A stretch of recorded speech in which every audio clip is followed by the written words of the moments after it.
South Bend. Sure, it hurts when they say it, and my shawty didn't heat.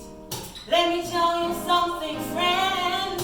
I would try to straighten my hands up. Growing up around, I said they're killing me, but they were healing me. I didn't know.